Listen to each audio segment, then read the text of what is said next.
NYT के मुताबिक जब इंडियन एयरफोर्स ने नूर खान पर हमला किया तो अमेरिकन एस्टैब्लिशमेंट की चिंता काफी बढ़ गई, जिसके बाद उन्होंने खुद इंडियन गवर्नमेंट ऑफिशियल्स को फोन लगाया। सोशल मीडिया पर भारतीय यूजर्स वीडियोस और फोटोज पोस्ट करके बता भी रहे हैं कि कैसे हमने सरगोदा में एक न्यूक्लियर मिलिट्री स्टोरेज को निशाना बनाया। इससे पाकिस्तान सख्ते में आ गया था, जिसके बाद सीज फायर की सिचुएशन अपने आप सामने आ गई। हमने पाकिस्तान के इतने सारे air bases and terror sites hit किए, बट पाकिस्तान इंडिया में एक भी टारगेट हिट नहीं कर सका। इंडिया और पाकिस्तान के बीच सीज फायर स्थापित हो चुका है। कुछ सीज फायर वॉयलेशंस की खबरें आ रही हैं, लेकिन फिलहाल के लिए मामला एस्केलेट तो नहीं होगा। हालांकि इस दौरान पाकिस्तान वाले खुद को जीता हुआ मान रहे हैं। नाम के प्रधानमंत्री शहबाज शरीफ ने कल अपने देश को दिए गए संदेश में से पाकिस्तान की विक्ट्री बताई। अफवाज पाकिस्तान की कामयाबी के साथ साथ पूरी पाकिस्तानी कौम की फतह है। अब इनकी आवाम को कौन बताए कि भाईजान विन नहीं लन हुआ है।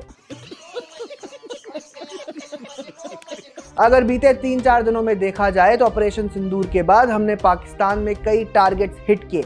8 मई को भावलपुर में टेररिस्ट साइट्स को हिट करने के बाद पाकिस्तान ने हमारे मिलिट्री इंस्टॉलेशंस और सिविलियन एरियाज को निशाना बनाया था। इसके जवाब में हमने फिर उनके मिलिट्री इंस्टॉलेशंस को निशाना बनाया। अपनी स्क्रीन पर इस ग्राफिक को देखिए, इसमें साफ साफ देखा जा सकता है कि कैसे हमने पाकिस्तान में टेरर बेसिस और मिलिट्री इंस्टॉलेशंस पर हमला किया। उदाहरण के लिए हमने इनके 11 एयर बेसिस को निशाना बनाया है। फॉर एग्जाम्पल PAF का रफ़ीकी एयरबेस, मुरीद एयरबेस, सुकूर एयरबेस वगैरह। इसके बाद जो बड़े टारगेट्स थे, for example Noor Khan airbase और सरगोदा एयरबेस, ये दोनों ही बहुत क्रिटिकल टारगेट्स हैं। नूर खान एयरबेस रावलपिंडी में है, जो कि इस्लामाबाद के बहुत क्लोज है, बस 10 किलोमीटर दूर। ये पाकिस्तान एयरफोर्स का एक बड़ा हब है फॉर लॉजिस्टिक्स और हाई लेवल कोऑर्डिनेशन। इंडिया ने इस पे स्ट्राइक करके PAF के लीडरशिप और ऑपरेशनल यूनिट्स के बीच का लिंक ही तोड़ दिया था। बेसिकली इसका मतलब है कि PAF का सेंट्रल कमांड एकदम डिसरप्ट हो गया और उनके कोऑर्डिनेशन में बड़ी दिक्कत आ गई। एनवाईटी के मुताबिक जब इंडियन एयरफोर्स ने नूर खान पर हमला किया तो अमेरिकन एस्टैब्लिशमेंट की चिंता काफी बढ़ गई, जिसके बाद उन्होंने खुद इंडियन गवर्नमेंट ऑफिशियल्स को फोन लगाया। अगर सरगोदा की बात करें तो पाकिस्तान का सबसे क्रिटिकल एयरबेस है ये। यहाँ पे कॉम्बैट कमांडर स्कूल है, न्यूक्लियर डिलीवरी प्लेटफॉर्म्स है और एलीट स्क्वाड्रंस भी हैं। इंडिया ने इसको डिस्ट्रॉय करके PAF के कमांड एंड कंट्रोल स्ट्रक्चर को एकदम शैटर कर दिया। ये स्ट्राइक ऑपरेशनल भी था और सिंबलिक भी। PAF के इनवल्नरेबल होने का मिथ ही टूट गया है। सोशल मीडिया पर भारतीय यूजर्स वीडियोस और फोटोज पोस्ट करके बता भी रहे हैं कि कैसे हमने सरगोदा में एक न्यूक्लियर मिलिट्री स्टोरेज को निशाना बनाया।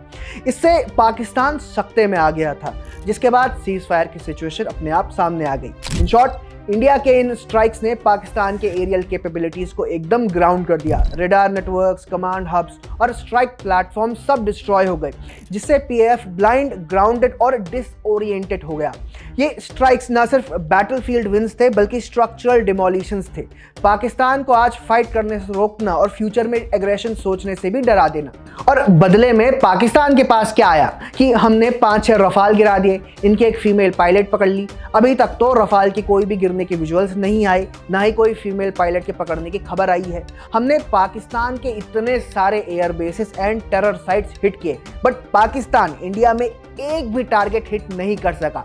हमारे एयर डिफेंस सिस्टम ने उनकी हर मिसाइल, हर ड्रोन को परफेक्टली इंटरसेप्ट किया है। साथ में ये खबरें भी हैं कि हमने उनके 2 फाइटर जेट्स भी गिराए और एक AWACS को भी हिट किया है, जो PAF के लिए एक बुरे सपने की तरह है। लेकिन इस सब के बाद हमारे ही देश में कुछ ऐसे भी हैं जो कह रहे हैं कि भैया हम तो हार गए, कि वो देखो शहबाज शरीफ कह रहे हैं कि हम जीत गए।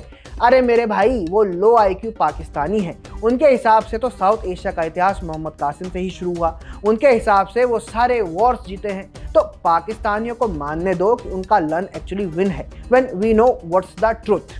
तो दोस्तों, अगर आपको ये वीडियो पसंद आई होगी तो kindly like, share and subscribe. जय हिंद।